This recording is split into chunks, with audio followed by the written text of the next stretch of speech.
Hello, Canucks fans, and welcome back to another episode of the Canucks Conversation, brought to you by the great folks over at Montana's. Oh, yeah. Now, we've got to get into this right off the top. Recording this, hang on a sec, recording this on Tuesday afternoon. My name is David Quadrelli. I am joined, as always, by the man who built the place, Chris Faber. Our technical producer today is Aaron Bordato, a name that you can trust. We're talking about Montana's right off the top, as we normally do. It's a Tuesday. Tuesdays mean kids eat for $2. Oh, $2. $2 doesn't get much better than that, folks. Over at Montana's. Montana's bringing back the viewing party. You've heard us talk about it before. Yep. You lost out on that a little bit during the pandemic. No longer. You head over to Montana's. The game's always on. Daily deals, keeping you full. Yesterday, it was half-price wings. Yep. Wednesdays, all-you-can-eat ribs. Thursday, it's the drink specials. They got the locations all over BC. Fort St. John, Kelowna, Langley, Nanaimo, Prince George, Tawasin, and, of course, can't forget about Victoria. Oh. I never forget about Victoria. That's good. Kids Gotta keep Quads' broad online, right? Kids eat for $2 on Tuesdays at Montana's. But Monday, the half-price wings. This dominated the discourse on our show yesterday. It made its way to Twitter yesterday as well. And I got to tell you, Chris, I was a little bit surprised because I had a lot of people, including cousin Francesco, who texted me, and people on Twitter were saying, Quads, you're out to lunch on this, and not in the good way. Not out at Montana's out to lunch. No. They were saying 30 is a baseline. And we even had the overlords at Playmaker, our parent company of Nation Network. Yeah, the big bosses. The big bosses got wind of it and reached out and said, I got no problem with agree. the big bosses. Yeah, they like, they're always good to me. Well, they reached out and said, I'm with Faber on this one, so maybe I'm the one that's getting mistreated. Here's the problem that people are having.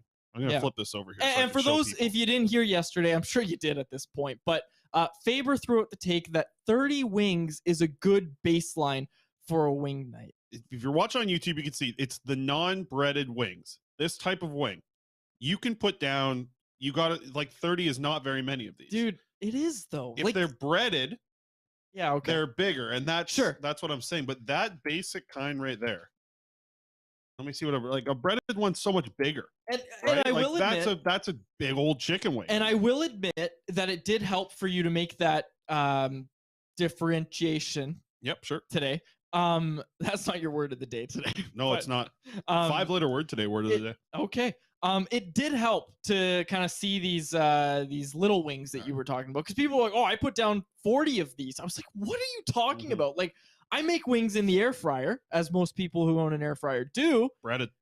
Yeah, well, though they are breaded, but sometimes I eat them like that, and I'm like, okay, yeah, I do put down more of those. Like, but still, it's 15 at most, which is half of what you call the baseline. So it was interesting because there was a lot of people out there saying, no, 30 is a fine baseline. But then there was a lot of people, I found more in the YouTube chat. Yeah. People were saying that Hassan Ahmed was one of these people. He said, logged in to say Faber, 30 wings as a baseline is insane. And I am a big guy myself.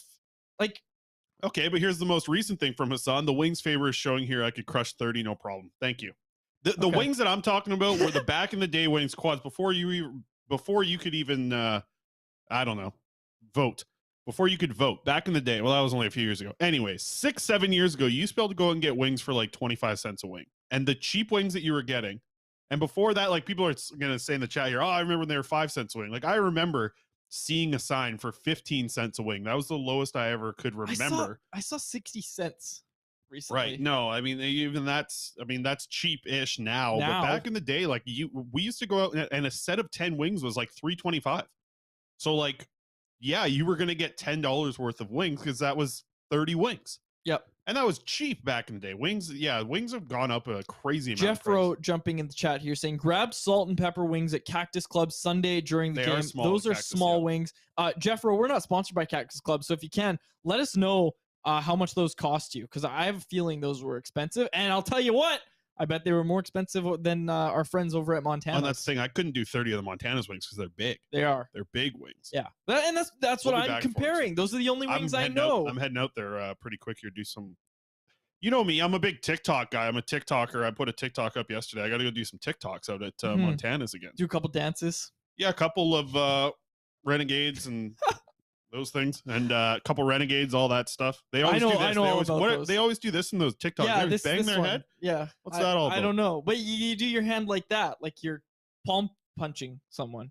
Palm strike. Oh, okay. Do you ever watch Punk Payback with Boss Rutan? Do you ever? Yeah. Oh, I've seen Boss Rutan back in the day. Yeah. Because this was on, and this was back when WWE was on the Score. I think it's on like Sportsnet 360, which is the channel that took over the Score. But anyways, It was on right after wrestling. So my brother and I, we'd watch Friday Night SmackDown, and then we would watch Punk Payback with Boss Rutan, and it was like, here's how you take down someone threatening you with a sniper rifle. And 8-year-old me was watching intently, and I was like, okay.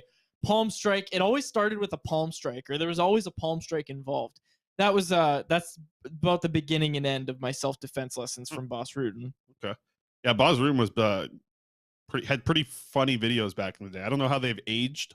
Oh, Bully Beatdown. Cody Severson jumped in the chat and said Bully Beatdown was his other show. That was a ridiculous show. They just put an MMA fighter up against a bully. Yeah. That was wild. Dude, that's the absolute best concept for a show maybe ever. And like, I don't think it happened often, but maybe maybe you could find it like where the bully beats the MMA fighter, like beats his ass, like in the ring. Cause they would fight. It would be a UFC fight. Yeah.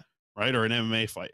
And I remember like they would always whoop the bullies would just get whooped in like 30 seconds. Like they just couldn't stand with these professional fights. It's crazy that the bullies would sign up for this. You know what we should have? Like, yeah, I'll fight an MMA fighter. Like I pushed around, this kid when we were teenagers. Yeah. I feel strong enough to fight a professional MMA fighter. Well, we should have, they should come up with a show where, because, a lot of people, and I know I say this as someone in sports media and someone, people are listening to this podcast and may or may not like the work that we do, but they should do a show where an athlete could either beat up or have to play their sport against someone who commentates on their sport if the person covering the sport takes it too far. Like, I'm thinking Skip Bayless here, right? Yeah. Like, I'm thinking, line up Skip for an Oklahoma drill against anybody in the NFL. Exactly. That would be a show that a lot of people would like. Yeah, Pros versus Joes back in the day used to be a good one on Spike TV back in the day. That was a fun one. But instead of Joes, it's people in the press box. Right, and they were retired guys. Right, they were all retired athletes. Right, and that was a blast back in the day. Like, I as someone who could be part of this show one day, I would think it'd be very funny if you put me in net and let JT Miller be like, hey, I didn't like what you said about me on this show. I'm going to take some clappers. I think that would be funny. Like, I think that would objectively be a funny concept for a show, even though I'm the butt of the joke there. This might be something we can set up. Yeah. To shoot on Spencer Martin. I feel like Spencer Martin would be game for this type of content. Let us shoot on Spencer Martin. Let me take some shots on Martin. Take back my my sniper shots from back in the day. You saw me stuff that turkey a couple years ago there. Yeah, but on skates, how much of your shot power do you lose? Honestly, don't lose any of it. Actually gain some because of the ice. I don't think that's true. Yeah. Okay. Hassan Ahmed jumped in the chat, said Faber and Quads should do the Oklahoma drill versus each other. That's some Patreon content. I don't know about that. I was about to grab my MVP trophy from high school football. That's some Patreon content. Do you remember when we had the idea for a Patreon episode? And sorry, we're approaching like 10 minutes here. Canucks play the Penguins today. But yeah, we're gonna do a shorter hockey episode. Yeah, shorter they play hockey in like 3 hours, so we're just gonna come in here and hang out in the chat. And the guy who we were hoping to have on the podcast, this is why we don't say people's names on shows, folks. We pretty much did yesterday, though. Well, no, I said it rhymes with Bajili Bodgolzin. Yeah. He won't be joining us on the show today. It might come down next week or further down the line. We're not sure. We were hoping it'd be today or tomorrow. Does not look like that's going to be the we case. have one locked in for tomorrow, though, from Abbotsford. Yes. Can we say that one? Yeah, you can say it. I genuinely don't remember who it is. Linus Karlsson going to join us tomorrow from the Abbotsford Canucks. I don't know if he's going to be at the arena, if he's going to be at home. We've had it both, right? We've had Jet Woo at home and in his comfy. The Snuggie. Yeah. And then we've had them on the bench as well. So we'll see what we get, but we're going to get Linus Karlsson tomorrow, part of that Swedish House Mafia line. It's been a lot of fun. I was in the middle of something that was completely nonsensical, but I can't remember what it was. Well, we have some time here because I know, but I wanted to ask you yesterday. You're like, hey, I need to talk about Beyblades on the show. Oh, well, I don't want to go too. Okay, so I don't want to take up too much time here. People want the hockey talk at some point. We'll get to it. Yeah. We will. But I was nobody in the chat's complaining though either. I mean, this is the Vancouver Canucks we're talking. People about, in the chat are really liking this. Hopefully, the podcast listeners feel the same. Yeah. I was watching these videos of Beyblades, and I remember I used to play with Beyblades all the time, and I was just watching to see how far they had come. Like, I know the toys are still being made, and for those that don't know, basically what it is it's like the concept of a top, like a wooden top or whatever, a spinning top. You know what I'm talking about? And Aaron pulls up Beyblades for those on the YouTube show here, but it's basically that concept, and the catchphrase was "Let it rip," and you would do them in these little stadium type things, and it would basically be they would bang into each other, and whoever was the last Beyblade spinning, Blade, I'd call it. Last Beyblade spinning was the winner, and it was a really interesting concept. And I was just watching, like, there's competitive matches of this now, like it's like, and of course there is, right? If you can monetize it, everybody's going to. So there's like competitive matches, and I was poking around looking at how much a starter pack was, about $30 to get into it, and I was like, you know what, I'm not going to do this right now.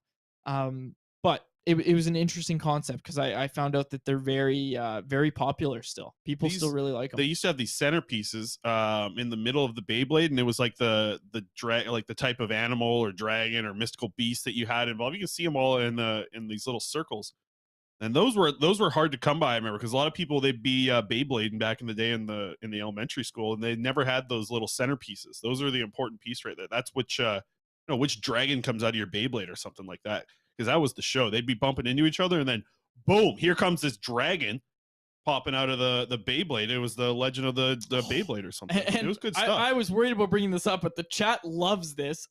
Commander Vander said this show is way more entertaining than the Vancouver Canucks. Canuckle said, "Oh hell yeah, I have a limited edition gold El Drago." Damn. Admittedly, I don't know what that means. Maybe I'll Google it. I was a little bit too young to know what the Beyblades were. I was just like, this one looks cool. And the metal ones, brought up. Oh, if this is what who has this in the chat? That is a gorgeous looking Beyblade right there. It's all gold. It is. That was Knucklehead that brought that up. Not brought up. The metal ones that broke other Beyblades open were great. Yeah, did you see that they used to have them, because you'd have a metal ring that you could put in like the middle area, and they would have, I had one that had like a little sparker on it. Yeah. So when it hit the other person's, it would spark, and that was awesome. Dude, that's intimidating. That's enough to make you pack up your Beyblade and go home with your tail between your legs. The duties. Was that that's what we called them in elementary school. They would be the people who would like walk around, and they'd be wearing vests and make sure people aren't screwed around. The duty teachers. We called them monitors. Monitors. We called them duties. I don't know why. But they would come and they'd be walking around, and they'd see this little arena, and the sparks are flying on. You guys got to shut this down. Okay, we'll go play football or something. Our monitors were way cooler. You should have been in the Burnaby School District. We used to play when we had them, because they would circle around the school. There'd be two of them. We'd play touch football when they came around the corner. As soon as they got around the other corner, tackle. And then as soon as the person come around, touch, boom, boom, boom, tackle. You told me this, yeah. That was fun. People keep asking us not to talk about the Canucks on this episode. We have to. Like, there's too many people on the podcast that really don't like when we just do non-hockey talk, and we should have prefaced. I didn't think either of us knew that it was going to be this long non-hockey talk, but let's get to it, Chris. The inevitable. Let's talk about the Vancouver Canucks on Canucks Conversation. Yep, taking off on that Eastern swing starting today. Obviously, the road trip started on Sunday in Winnipeg, but they got Pittsburgh tonight, 4:00 start. So if you're watching this live on YouTube, get ready for it. If you're listening to us on the podcast, hopefully it's before 4:00. So you got Pittsburgh tonight on Tuesday, then Tampa Bay, Florida, and Carolina to round out this Eastern swing. Tell you what, did you like? I knew that Crosby was having a pretty good season. Like, I remember at a point when he was leading the league in points very early in the season. I was thinking, wow, good for him. Off to a heck of a start, man. 20 goals and 27 assists in 39 games for Sidney Crosby tonight. I think it's always a treat to watch Sidney Crosby play, honestly. It is. And it's one of those games, and like, it's one of those games where visiting fans, and again, this goes to our conversation that we've had basically all season about this market can't handle a rebuild. Like, it's one of those games, and this is if it were played at home, because Crosby is one of those talents as he gets older that young kids, like, I'm saying, like, kids born in 2010, let's say, right? Okay, who are 12 years old now, turning 13. Like, those kids, think about it that way, Chris. 13-year-olds have never really gotten to see or experience a Canucks playoff run. So they may be Canucks fans because their parents are and got them into it, or just geographical reasons, right? They're Canucks fans, and there's a lot of kids that are Canucks fans, but they've never gotten to see a playoff run.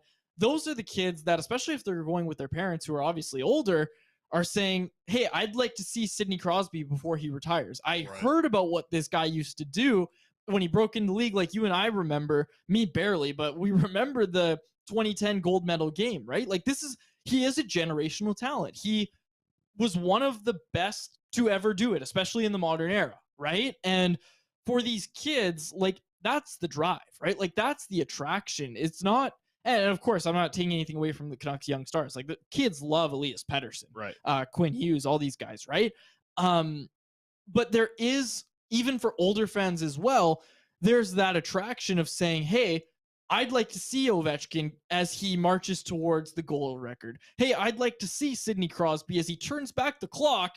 And as you put it in the Scenes from Morning Skates today over at Canucks Army, turns back the clock to the Sid the Kid era. Yeah, well, and it's even at the same time, like to your point there, it's like, when you're, 30 years from now, when we're a little bit older, it'll be nice to be like, yeah, I watched Sidney Crosby play live. I saw him play a bunch of times. Like, I think that's something as well for people, even if you're a kid who's, getting a chance to see Crosby when he's older. It's just you get to see one of the best players to ever play the game, honestly, as much as that, it sounds kind of weird to like coming out of your mouth, but Crosby is one of the best hockey players to ever play.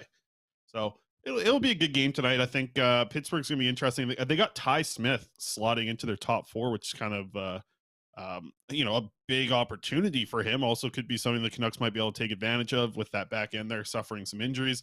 And Ty Smith, I mean, obviously he was a high-end defense prospect, was ripping it up with, I believe, the Seattle Thunderbirds. Shout out to Lisa over there. I think he was a Thunderbird.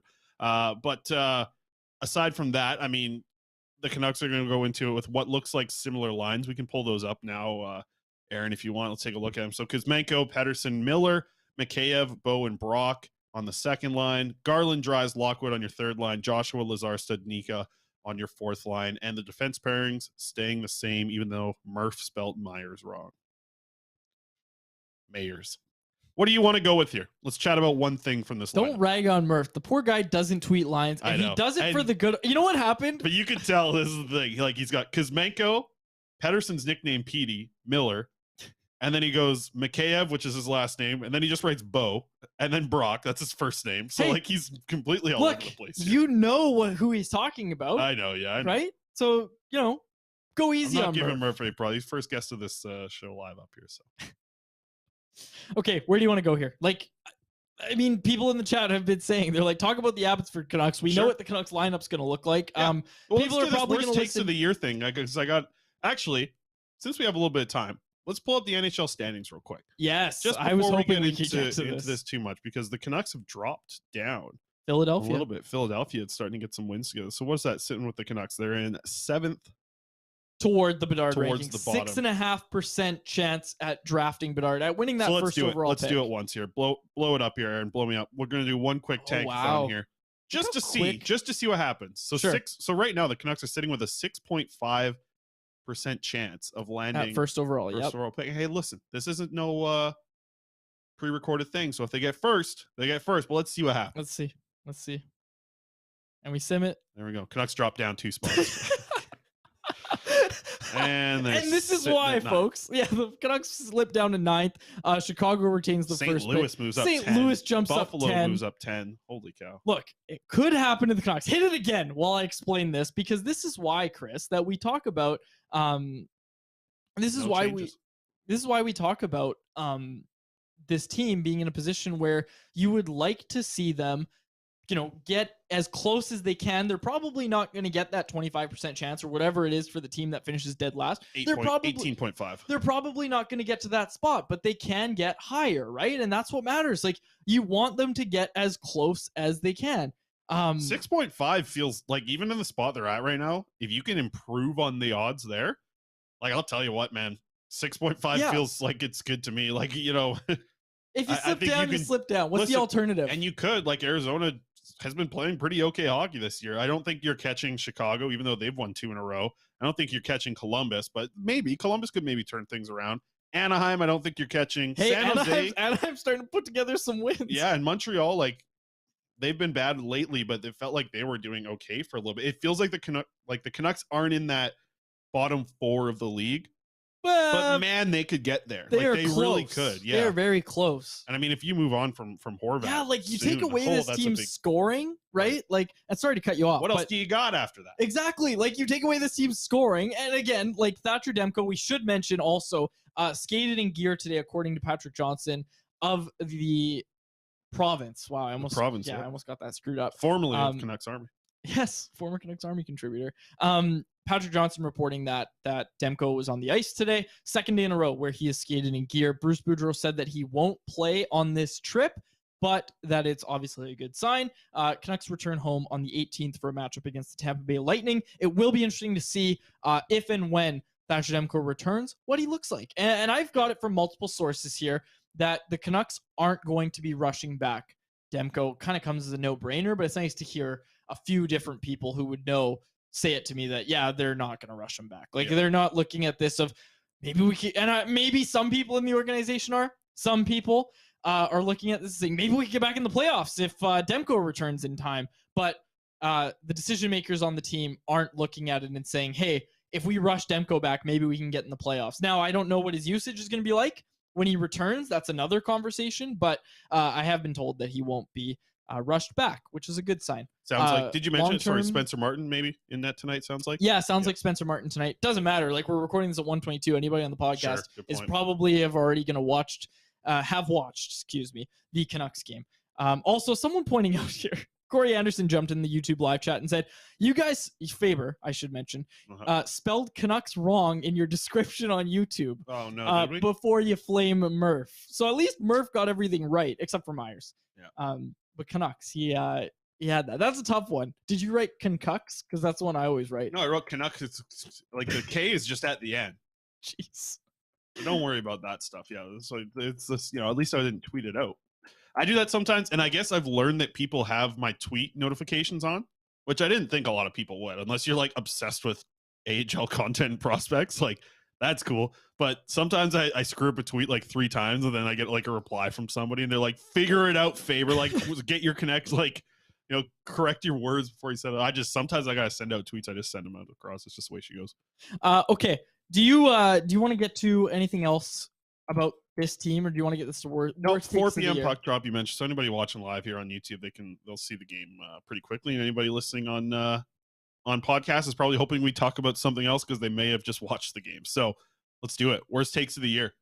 I like this. Let's 2022 we're talking, right? Yeah. Or are we talking like it could be both, technically? I'm looking at the description right now on YouTube. It looks good to me. Okay. So refresh your page or something. I don't know. But you wanted to bring up the worst takes of the year that we had in 2022. Yeah. So listen, I looked through a lot of my takes. Not a lot of bad ones. Wow. As I looked through every article, like just titles, and I'm sure there was a couple little takes here, but like titles of each article, I looked and I couldn't, it was a struggle to find a bad take, if I'm being honest. So props to me in 2022. Wow. But I'm sure I said a lot of stupid things on the podcast. This is the most self-serving segment we've ever done. I really tried. I did find one that looks like it could end up being a very bad take. So I'll do mine first then. Aaron, you can pull up my draft one. This is live from Montreal. I said, sprint to the stage and draft Jonathan Lekaremaki. Obviously, we're in January now. It's been, 7 months since then? Maybe that's not, maybe you don't have to sprint up to the stage to draft Jonathan Lekaremaki. I don't want to write him off just yet either. But I'd be down to like a jog or a brisk walk at this point up to the stage to get Lekaremaki because I thought he was going to light up the... Take your time.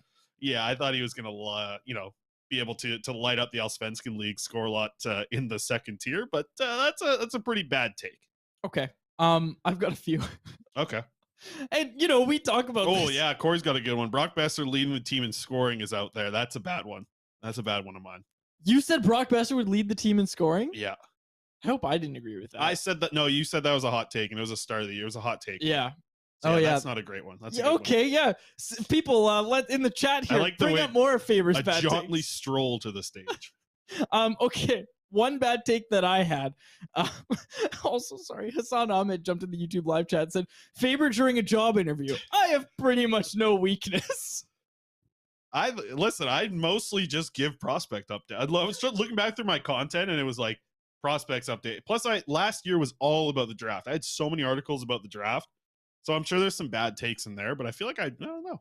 Canuckle had brought up mine, and I think bad. people knew that this was going to be my number one. Yeah. This was more 2021. It was that Mikey DiPietro, one, I threw it out at the time, that Mikey DiPietro would be a better backup for the Canucks than Yaroslav Halak last season. Now, Halak wasn't great, but DiPietro wasn't great if that makes sense. And now DiPietro, obviously in the ECHL. Look, guy's got to play. He, though? We don't know where he's at. Guy's got to play. Where's his gear? Where's he? Yeah, poor guy. I also think that something that we touched on a little bit, we didn't love the JT Miller deal. We didn't like the JT Miller deal. But when we talked about it, we're like, but this feels like market value.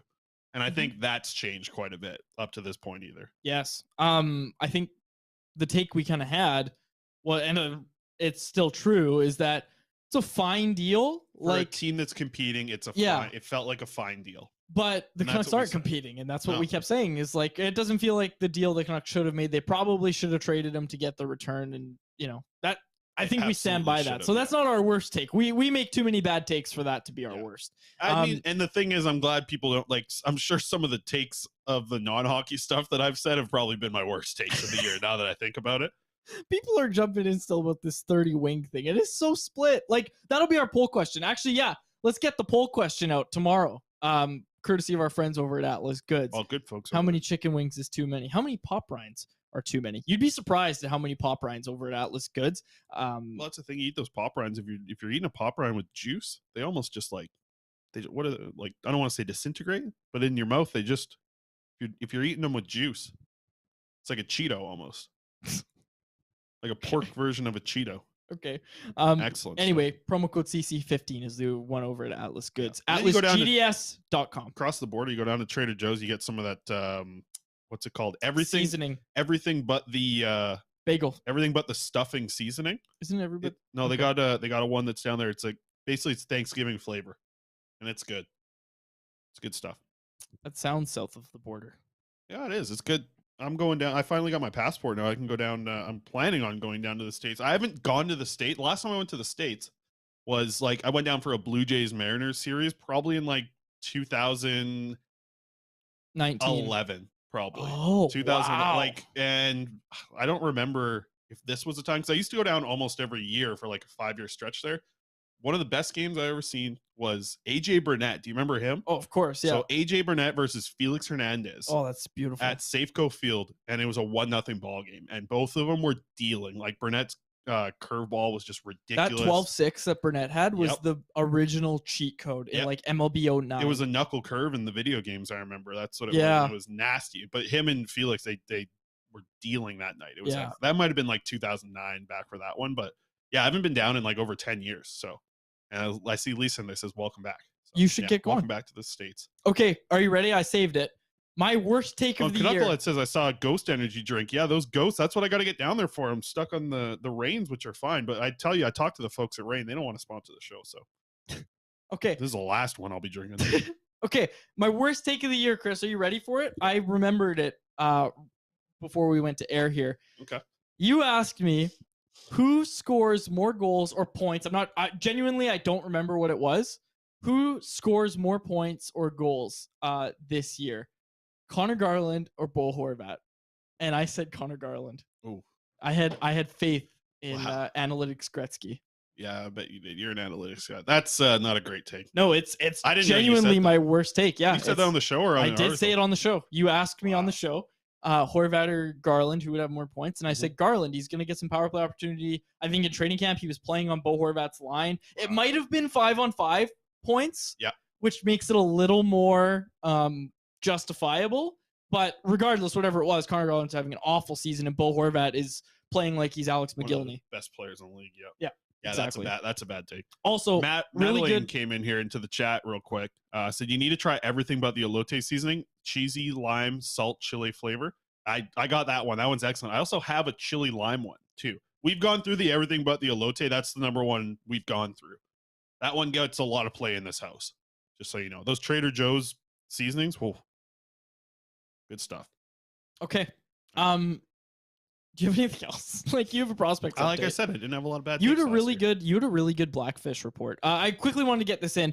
Over at CanucksArmy.com right now, Lachlan Irvin wrote a really good write-up based on what Ian McIntyre said on his Halford and Bruff hit on Monday morning about how the Canucks have motivated Bo Horvat in the worst possible way. IMAC was talking about how he knows for a fact, to some extent, that the Canucks' treatment of Bo Horvat in the contract negotiations and locking up JT Miller motivated Bo, and we're seeing the results of it now.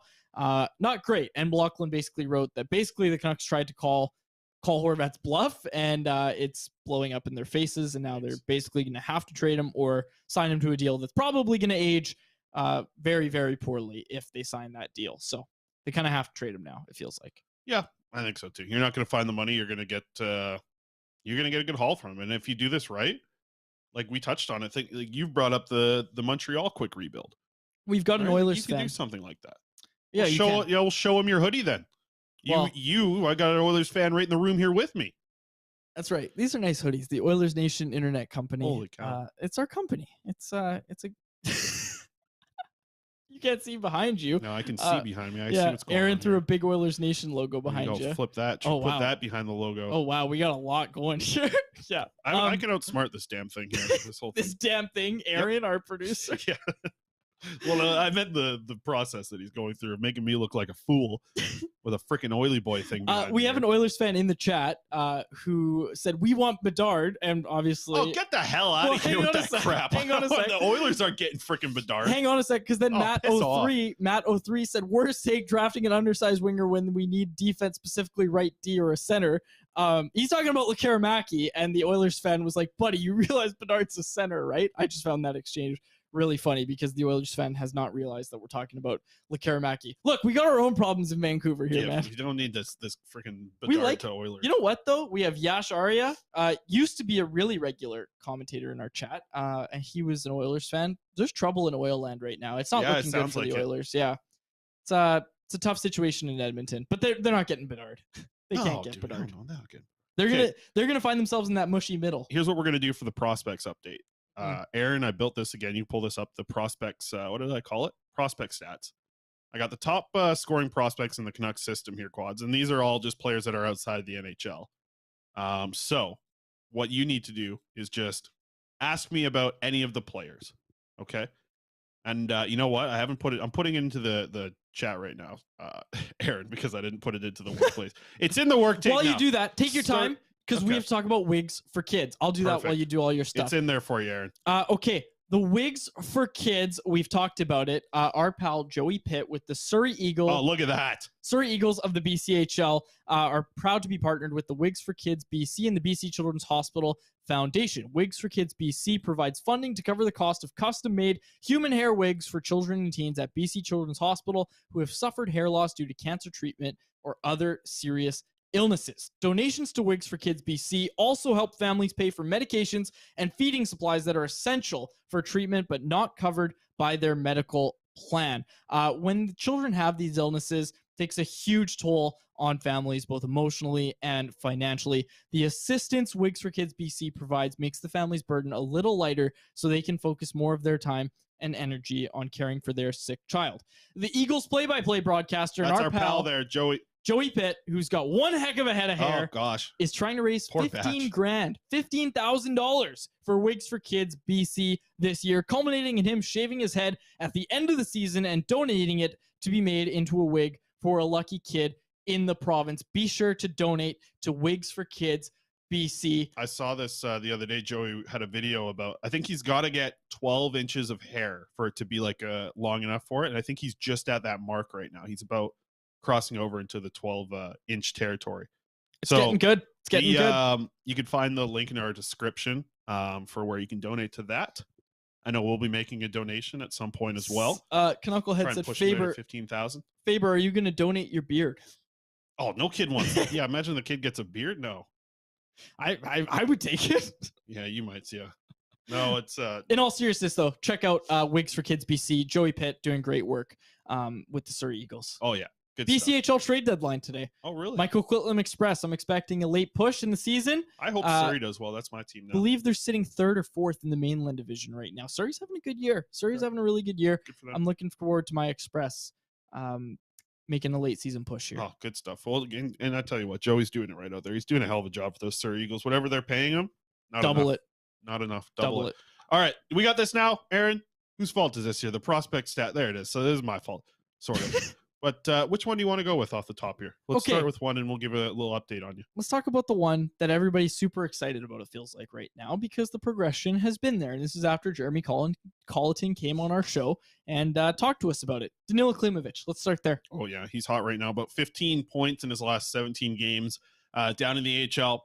And it's just good to see what he's doing right now without the puck, right? It was interesting talking to him the other day where he said he chatted with the Sedins before the game, and they were like, hey, move your feet without the puck, do it more, focus on it, like that type of thing. And he did it. And that's the thing that's really gotten him the production of late. Like I've said it on the show quite a bit. He's not just out there to shoot the puck. He's out there to play hockey. And if he's playing hockey, he's a great player. He's got some really good skills. And if you're playing the right way, those skills are going to be able to be displayed. So Klimek rising right now, just turned 20. We talked about it just the other day on the show. So really good stuff from Klimek, and he's still playing in like a 4th line role. It was good to see him on the power play the other day on Saturday night. He was back on the power play, and we haven't seen him there in a long time. So that was good to see from Danilo Klimek.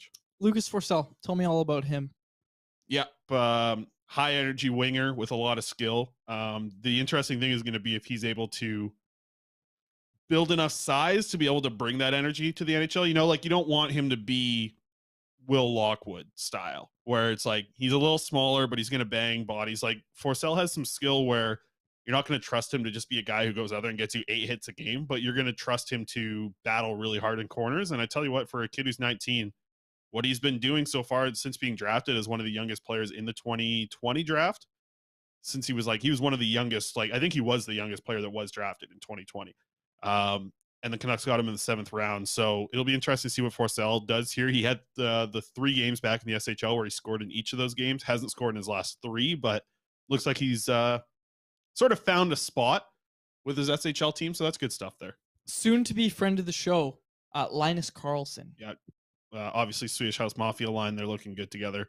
And Karlsson's putting up a lot of points, man. Like he's doing a heck of a job right now in the AHL. In a rookie season, which is, you know, it's tough to do, right? It's tough to jump into a new league, but 27 points in 33 games, and that line's buzzing right now. That might be the best thing about Abbotsford right now is watching that Swedish House Mafia line. They're so good, and his goal the other day was just ridiculous. So let me get to a couple more. Let me do Aiden McDonough here. I'm supposed to ask you. I know, but I didn't know you're gonna go up and you're gonna be like, hey, what's Lucas Yasik doing? I'm gonna say he's not with the damn organization. I don't know why he's on this page anymore. So McDonough, we saw the report. Rick Dollywell reported some of this about Patrick Alvin, the Canucks general manager, going to meet McDonough, who played at Fenway Park. We showed. Did we show the goal yesterday? We talked about it. Yeah, we did. We talked about it. The home run celebration. Yeah. At So Fenway. McDonough would be able to be a free agent in August, right? A free agent who I would assume that 32 teams would probably be interested in, right? Signing this guy, you get him for free. You don't use a draft pick. He's 22 years old. He's coming out. Every team should be interested in this player if he's there. I think that McDonough values a lot that the Vancouver Canucks spent a draft pick on him. He was not a player who was showing up in a lot of people's scout, like the rankings that you come out from the major sites. McDonough wasn't showing up in a lot of those. He's an overage player. The Canucks did spend the draft pick, and I think that value of, I think McDonough values that is what I'm trying to say. Like, McDonough didn't want to kedge into pro hockey. He wanted to anchor down in the NCAA for his 4th season and work on the parts of his game that he wanted to be ready for the coming spring, like when he goes pro. So he went back and he worked on his game. He worked on rounding out some of the parts of his game. And that's the thing that you're seeing this season. You're still seeing the points and the production. But I think what he is thinking of is I want to make sure that I can really defend at a high level here in the NCAA before going pro, because it's going to be difficult for him to make that jump. But I can see him going to the AHL if he does sign with the Canucks. I just don't know if, I know he values that the Canucks spend a draft pick on him. I know that he has a great relationship with Ryan Johnson, but I don't know if there's enough like positive vibes almost from the Canucks organization, where he's like, well, I have to sign here because he's, when he becomes a free agent or when he becomes an option for the Canucks to sign, he can wait 3 more months and be a free agent and sign wherever he wants. So he has options. Just to let people know, like, kind of a glimpse into the process of NCAA free agents. And this is what Jake Livingstone's going to do. This is what all these other players in your 23 top NCAA free agent article, this is what they're all going to do with their agents. They sit down and they basically have a roadmap of each organization. And what they do is they write out everybody on the depth chart in their position, right? And they look at what the opportunity is going to be like. They look at the organization's past treatment of players in similar positions to them, right? And hey, to their credit, it may not have been the best in the past, but what the Abbotsford Canucks are doing right now, and the Canucks organization as a whole, subsequently, they are kind of rebuilding their image, it feels like, in terms of their ability to develop prospects. And they're showing a patience with these prospects that isn't, if you can't help us win now, then you're not going to have a future with this organization. They're showing a level of patience and they're showing a level of understanding with these prospects. It's not tough love that leads to players leaving to go to different organizations or to go overseas with a bad taste in their mouth.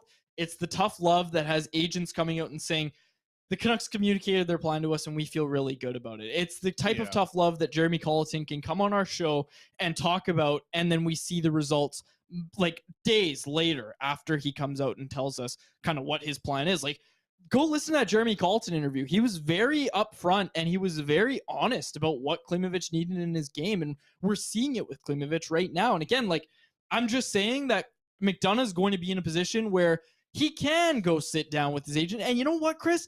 He might even do that, even if he signs with the Canucks. Before he makes that decision, I wouldn't be surprised if they go through this process of sitting down and saying, okay, well, we could sign here, we could sign here, and this is the opportunity we get here. Here's the opportunity we get in Vancouver. Are we willing to pass up this potential opportunity to sign in Vancouver? And that's what it's going to come down to. Yeah, and that's the thing. It's going to be 2 other names I want to mention who are in the equation here. Jack Rathbone, one of Aiden's best friends, how he's been treated by the organization, I'm sure is going to come into play.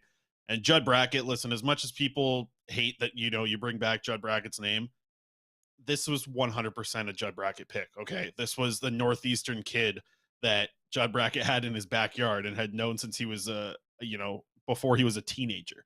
Okay, this was a Judd Brackett pick. So Minnesota Wild now with Judd Brackett, keep an interesting look there to see if that's where McDonough's wants to go. Like, is that the reason why? Like, the Canucks spent the draft pick on him, the organization spent a draft pick on him, but to me, a lot of that had to be Judd Brackett. A lot of the time we talk about the most Canucks outcome of any situation, and I think him going with Judd Brackett in Minnesota is the most Canucks outcome here. Right. But we'll wait and see what happens. I would still listen. We're gonna get to the Betway bet in a little bit. Maybe Betway should get this. This should be the Canucks Convo special. What are the odds of him landing with the Canucks? I still think that you'd have to pay a little bit to get some on that. Like, I think that he is going to be a Canuck. Okay. I do think he's going to sign with the Canucks. All right. Betway over under from Lisa Martin today is set at 10. Go ahead, Betway. All right. Bring us home. Betway. Let's get that way over there. I got JT Miller over 2.5 shots on net today. He's got 29 shots in his last 9 games, so he's averaging over 3 shots a game. You're feeling pretty good over his last 9 games, playing with Pettersson, obviously still getting the power play time. $10 bet will return you $19.09 on the over 2.5 total shots on goal on the Betway bet of the day there. Betway. We got our second Betway bet on betway.ca. Yeah, betway.ca. Betway.com? Betway.ca? One of the Betway, they got Betway websites all over the place. Canucks to win on the money line, which is just them to win in general, I think. I don't know what the difference is. Over 6.5 total goals and Elias Pettersson to score a goal. $10 on Betway. You go in there, Betway account, add your promotions, Betway. You get a free spin on the bets too. You bet 25 bucks or something like that. Betway. And $10 bet, that'll return you $100 if this one hits today over on Betway. And what do you do after that? You get $100. You go out, you can get 30 wings for $100 now. That's how the inflation has gone up so big over the last little bit. And I missed this in the prospect report, so I just want to showcase it. Yanni Yermo, baby. This guy, this goal that he scored, I missed it last week. It snuck right through the cracks. But I tell you this, Yanni Yermo goal, like he good 20 seconds of possession almost here, about 15 seconds. He goes around the corner here, comes right back. Look at the size on this kid. He's 6'4", skating all around the zone in the Finnish Liga here before he fires off a wrist shot into the back of the net, scores his 4th goal of the season in Liga. And then you can even see in the hugs here. Look at all these little guys surrounding him here. Okay. It looks like a Barney and Friends episode with him acting like Barney and all the kids around him. He's a monster in the Finnish League. I'm genuinely surprised that we still have podcast listeners. No, I just talked him through it. Talked him through it. Yeah. He looks like Barney, folks. Okay. Yeah, like when all the kids are around Barney there, and Barney's a monster. And that's what Yanni Yermo looks like today. All right, we'll wrap it up. This was last week. Sorry, it was I missed this one. Slipped through the cracks, but it's in the Blackfish report. Yeah, Blackfish over at CanucksArmy.com, the weekly prospect report by you over there. For my co-host Chris Faber, my name is David Quadrelli. Our technical producer was Aaron Bordato, a name you can trust. Thanks to everybody in the live chat. We had a lot of listeners today, a lot of viewers, a lot of people commenting. We really appreciate it. For everyone here at Canucks Conversation, thank you so much for listening to their episode of the Canucks Conversation. Thanks for listening to Canucks Conversation, delivered by DoorDash. Hit the subscribe button to never miss an episode. How about keep it to a thank you, Jim?